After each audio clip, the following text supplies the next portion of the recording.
Un tueur responsable de centaines de morts s'arrête dans une station-service pour faire le plein. Sans le savoir, il attire l'attention d'un voyou inconscient du danger. Le voyou, intéressé par la voiture du tueur, veut l'acheter à bas prix.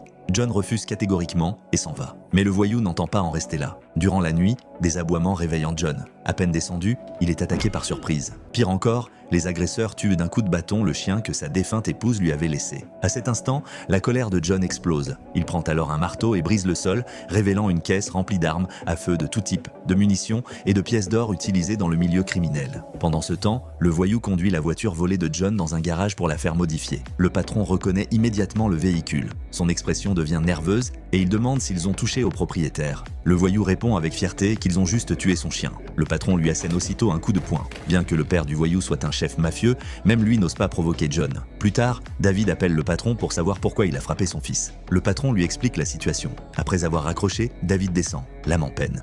Quand son fils rentre, David le frappe directement. Le fils proteste disant que ce n'était qu'un homme ordinaire. David répond « L'homme ordinaire que tu as provoqué s'appelle John Wick. Il a déjà tué une dizaine de personnes avec un simple crayon. » David sait parfaitement que John viendra chercher son fils. Il décide donc de prendre les devants. 12 tueurs s'infiltrent chez John à la faveur de la nuit sans savoir qu'ils viennent de pénétrer dans le domaine de la mort elle-même. Ce film s'intitule John Wick.